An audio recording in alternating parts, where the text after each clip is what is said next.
আপনি এতদিন ধরে গাড়ি চালাচ্ছেন, পার্কিং করতে গিয়ে কেমন করে আপনি অন্য গাড়িতে লাগিয়ে দিলেন? অদ্ভুত। শোনো, তুমি বেশি বুঝছো না। এটা তেমন কোনো বড় ব্যাপার না, আর কেউ দেখেও নেই।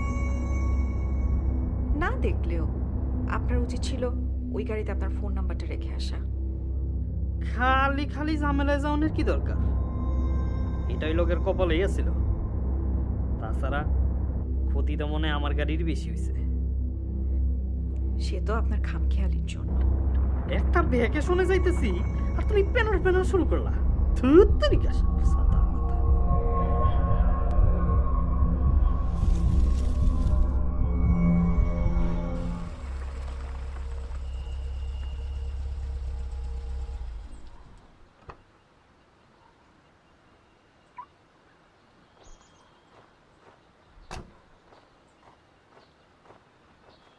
আরে আমার এই দামি গাড়িটার এটা কি দোষ হইল রে? তুর শালা সাতার মাথা। আমার এখানেও পারছে রে।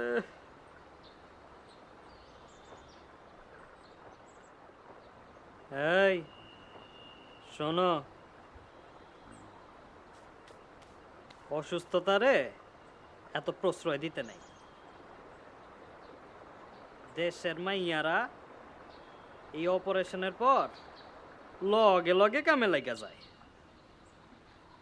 আর তুমি 7 দিন হয়ে গেছে এখনো লড়তে চড়তেই পারো না। ওই দেখো কি সুন্দর পাহাড়, কি সুন্দর নদী। অনেক টাকা দিয়া 7 দিনের লাইগায় ভ্যাকেশন হাউস ভাড়া করছি। সবাই কইছে ভ্যাকেশন হাউসে আইয়া থাকলে তুমি সব ভুলে যাইবা, বুঝছো? ওরে আমার গাড়িটা রে, আল্লাহ জানে এখন কত টাকা দিয়ে এটা ঠিক করানি লাগবো।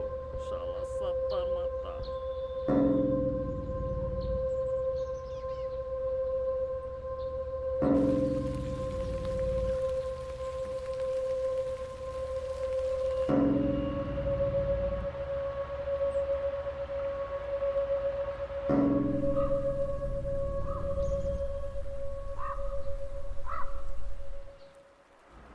জানেন, এলাকাটা কেমন যেন গা ছমছমে, আর বাড়িগুলো কেমন যেন ফাঁকা ফাঁকা। এই বাসাটাও যেন কেমন এত নির্জন। আমার কেমন যেন লাগছে। চলুন আমরা ফিরে যাই, আমার ভ্যাকেশন লাগবে না। অত্যাধিক চিন্তা করা তোমার অভ্যাস হয়ে গেছে।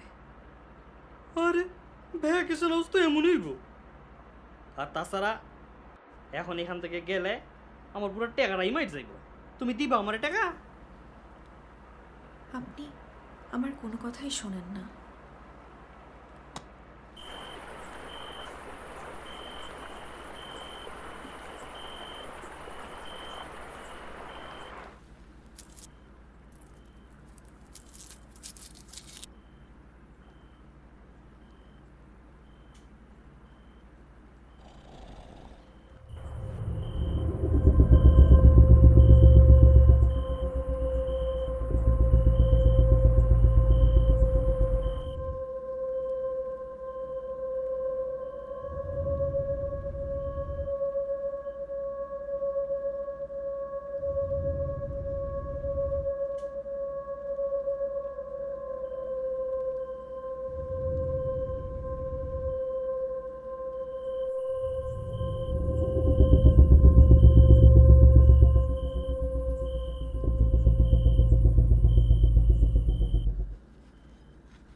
শিয়াল মেল কিছু একটা হইব।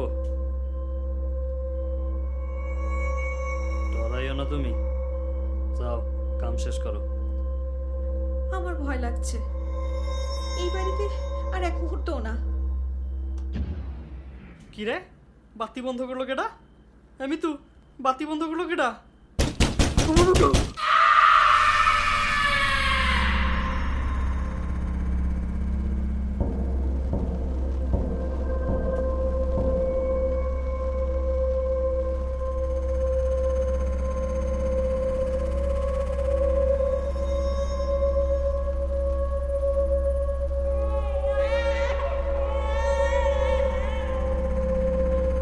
এ কি? এ তো বাচ্চা কান্নার শব্দ। আপনি আপনি দরজা খুলুন। তুমি তুমি পাগল হয়েছো? আপনার দোহাই লাগে, খুলুন দরজা। ও অসভ্য!